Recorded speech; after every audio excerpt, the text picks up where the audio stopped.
विसर्ग संधि प्रकरण के अंतर्गत पिछले अध्याय तक हम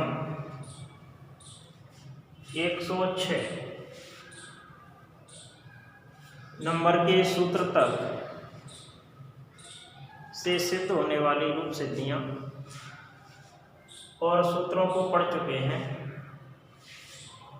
आज हम अध्ययन करेंगे हसी च भो भगो अघो अपूर्वस्य यो असि हले सर्वेशम और रो असुपी सूत्र का। इन सूत्रों से किन शब्दों की सिद्धियां होनी हैं और इन सूत्रों की परिभाषा हमें किस प्रकार से लिखनी है, ये आज के अध्याय का विषय है।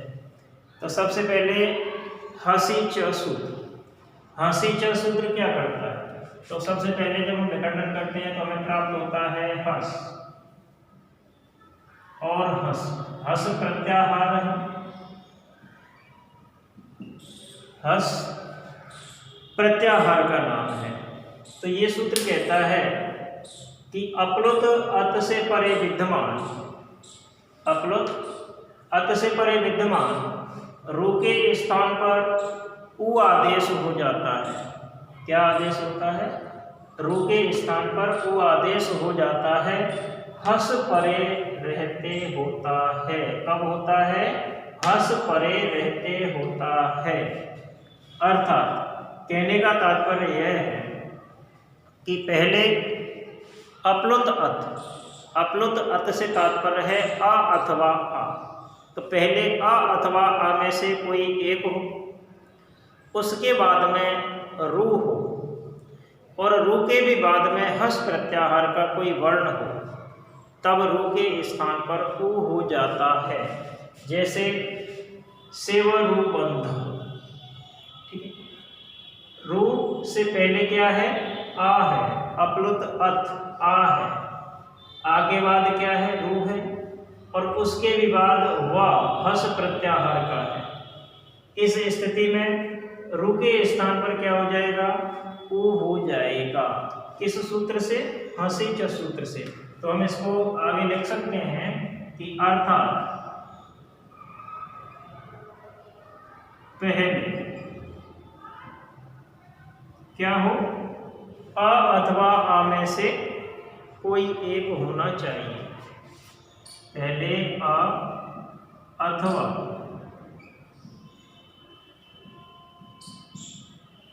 आ में से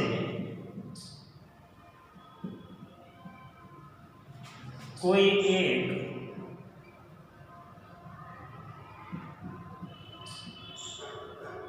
होना चाहिए। उसके बाद क्या होना चाहिए? उसके बाद रू होना चाहिए। क्या होना चाहिए? रू होना चाहिए। आ अथवा आ में से एक होना चाहिए। उसके बाद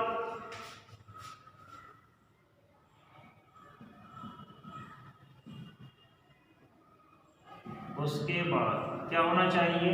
रू, रू होना चाहिए।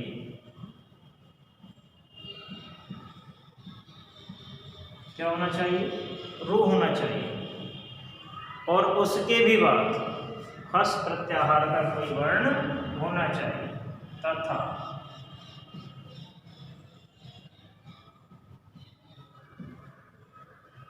उसके भी बाद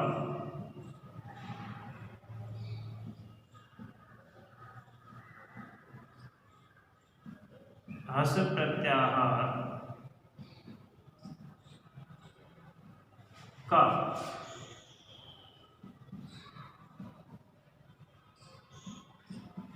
कोई वर्ण होना चाहिए। हस प्रत्याहार का कोई वर्ण होना चाहिए। फिर क्या होता है? तब रू के स्थान पर उ हो जाता है। तब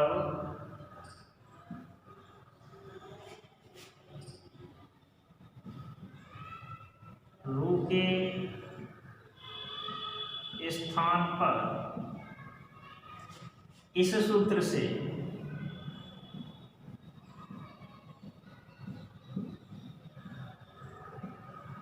ओ हो जाता है।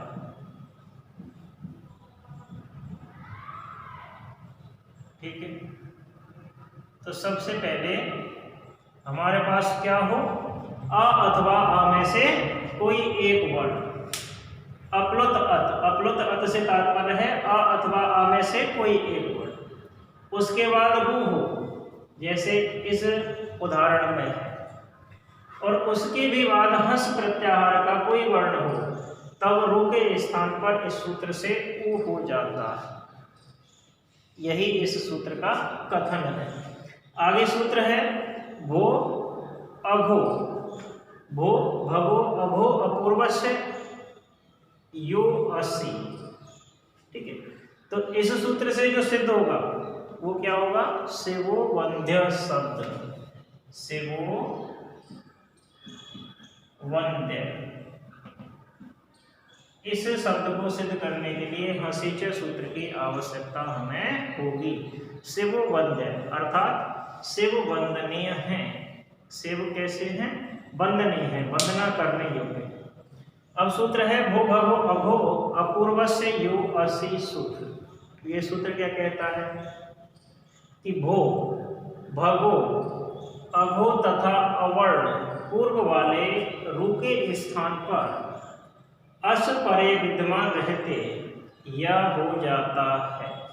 अब देखो यहाँ पर जब हम इसका विखंडन करते हैं तब हमें प्राप्त होता है भो अघो भो भगो अघो अपूर्वस्य यो असी। तो भो सामान्य साधारण मनुष्य के संबोधन में भो शब्द का क्या होता है, उच्चारण होता है। भगवान को संबोधन में भगोस शब्द लगाते हैं, और पापी व्यक्ति निम्न व्यक्ति के संबोधन में अघो शब्द का प्रयोग करते हैं।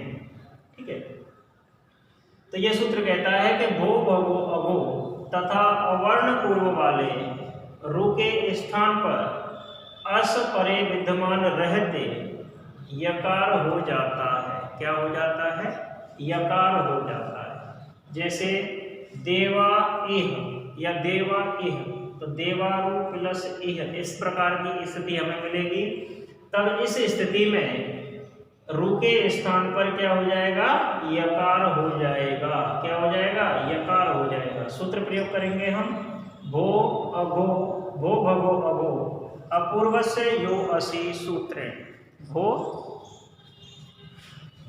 भगो अघो अपूर्व से यो असी सूत्र। व्याख्या किस प्रकार करेंगे कि पहले अर्थात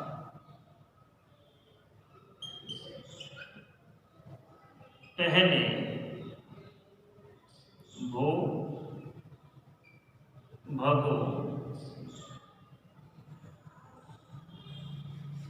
अघो भो भगो अघो तथा अवर्ण। अवर्ण से तात्पर्य है अ अथवा आ में से कोई एक। भो भगो अघो तथा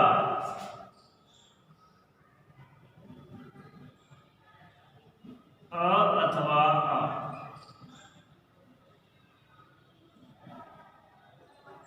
में से, अ अथवा आ में से कोई एक वर्ण होना चाहिए। में से कोई एक हो तथा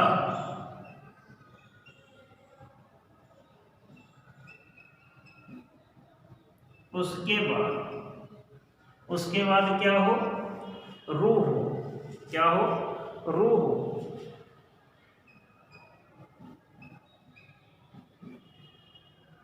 और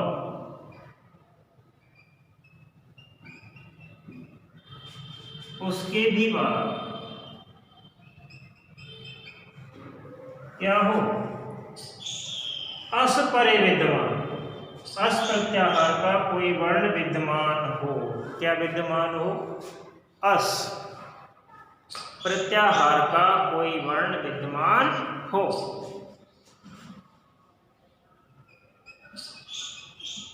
अस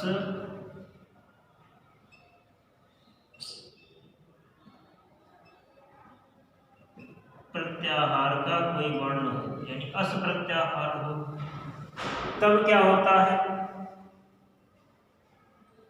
रू के स्थान पर यकार हो जाता है। तब क्या होता है? रू के स्थान पर य हो जाता है। तब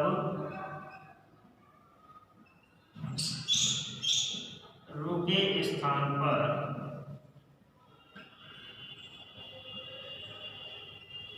य हो जाता है।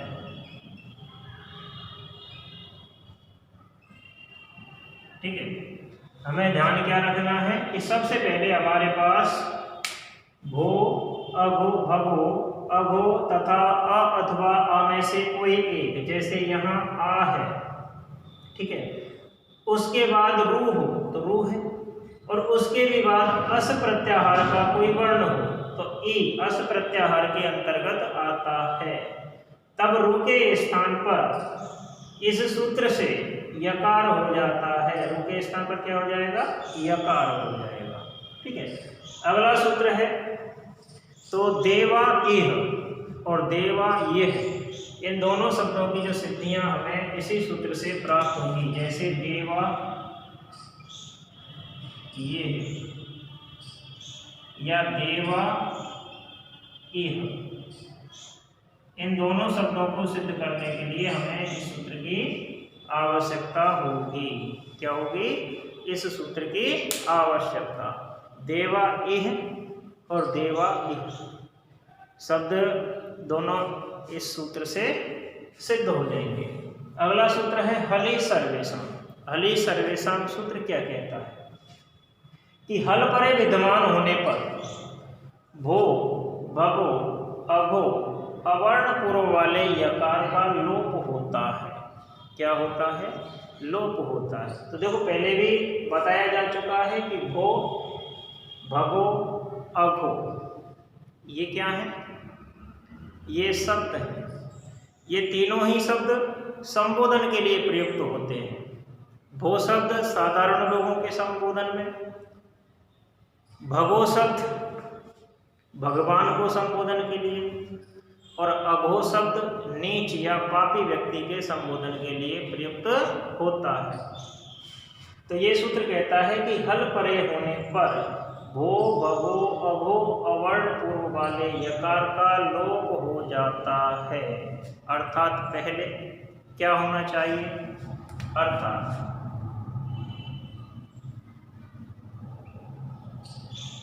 पहले भो, भगो, अघो, भो, भगो, अघो, अ अथवा आ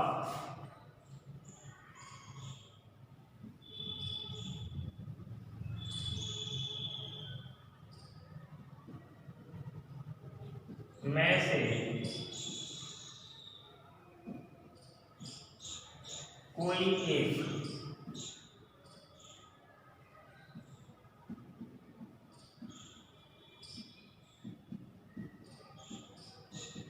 होना चाहिए। भो, भगो, अघो, अ अथवा आ में से कोई एक होना चाहिए। इसके बाद क्या होना चाहिए? यकार होना चाहिए। इसके बाद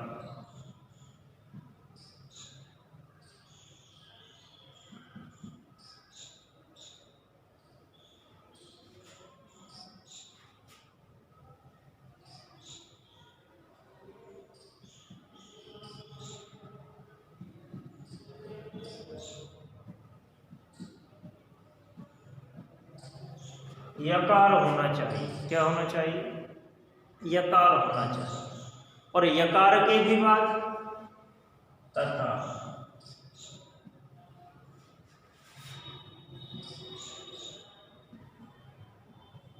यकार के भी बाद क्या हो, हल वर्ण हो, हल प्रत्याहार का कोई वर्ण हो के बाद, यकार के भी बाद कोई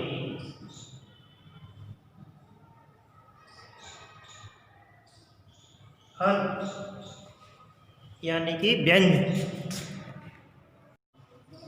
यानी व्यंजन वर्ण, हल से तात्पर्य है व्यंजन वर्ण। यकार के भी बाद कोई हल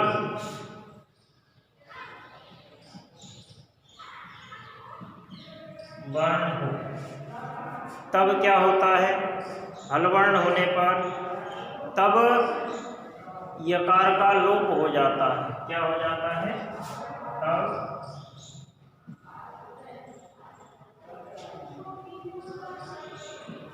इस सूत्र से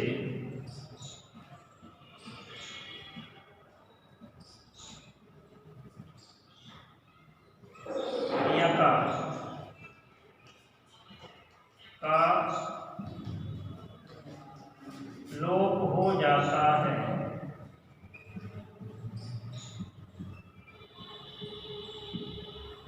ऐसा समझ में, यानी कि पहले हमारे पास क्या हो, भो भगो अघो अ अथवा आ में से कोई एक, उसके बाद यकार, जैसे भो और उसके बाद क्या है, यकार है, उसके भी बाद हल वर्ण, दकार हल वर्ण, तब यकार का क्या हो जाता है, हलि सर्वेशम सूत्र से लोप हो जाता है।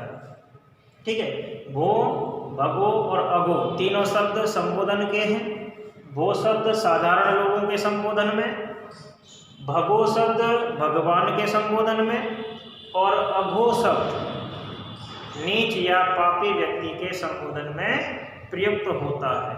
ठीक है, अगला सूत्र है रो असुपी सूत्र। रो असुपी सूत्र क्या कहता है, रो असुपी सूत्र से क्या होता है कि रो और असुपी यानी कि सुप प्रत्यय परे विद्यमान नहीं होने पर, असुपी, असुपी से तात्पर्य है जहाँ सुप नहीं हो, अर्थात सुप प्रत्यय परे विद्यमान नहीं होने पर, सुप प्रत्यय के अंतर्गत विभक्ति प्रत्यय आते हैं। प्रथमा विभक्ति से लेके सप्तमी विभक्ति के बहुवचन तक के जो प्रत्यय हैं 21, वो सुप प्रत्याहार के अंतर्गत आते हैं। किसमें आते हैं, सुप में।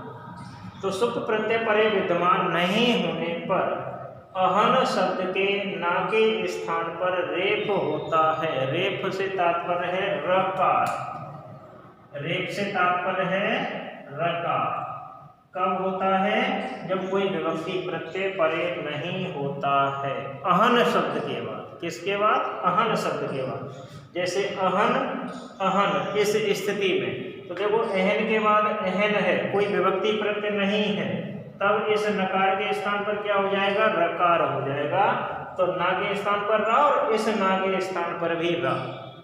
किस सूत्र से, रो असुपी सूत्र से दोनों ना के स्थान पर र हो जाता है। जब हम व्याख्या लिखेंगे तो क्या लिख सकते हैं कि पहले केवल अहन शब्द, अहन से तात्पर्य है दिन या दिवस। अहन का मतलब क्या होता है हिंदी में, दिन या दिवस। तो पहले हमारे पास क्या होना चाहिए, केवल अहन शब्द होना चाहिए, और उसके बाद में सुप प्रत्ययों में से कोई भी नहीं होना चाहिए। तब अहन के ना के स्थान पर क्या होता है, रकार होता है। तो हम लिख सकते हैं कि पहले अर्थात पहले केवल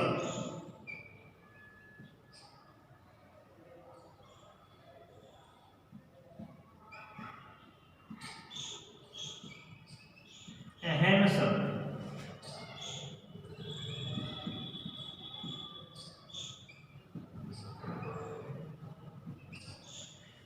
पहले केवल क्या होना चाहिए, अहन शब्द होना चाहिए। लेकिन उसके बाद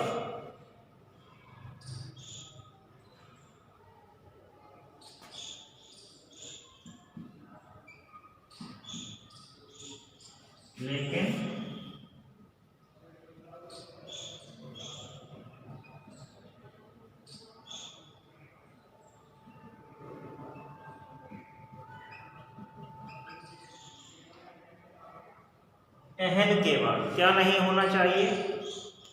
21 सुप प्रत्ययों में से कोई भी एक नहीं होना चाहिए। एहन के बाद 21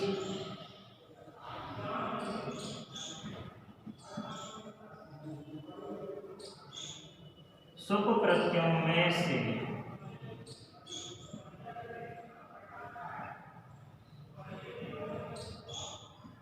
कोई भी 21 सुप प्रत्ययों में से कोई भी नहीं होना चाहिए।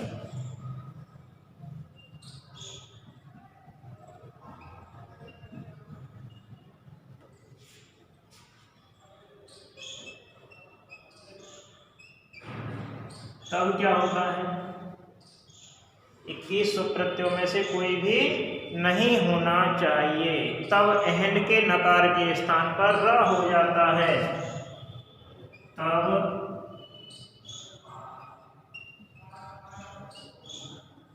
एहन के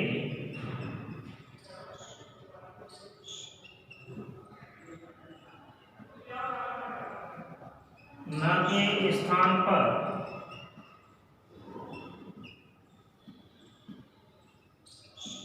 र हो जाता है।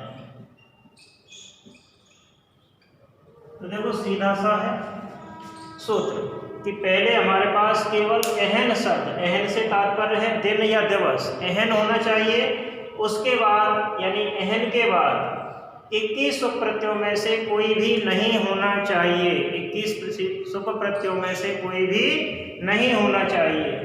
तब अहन के नकार के स्थान पर रकार हो जाता है।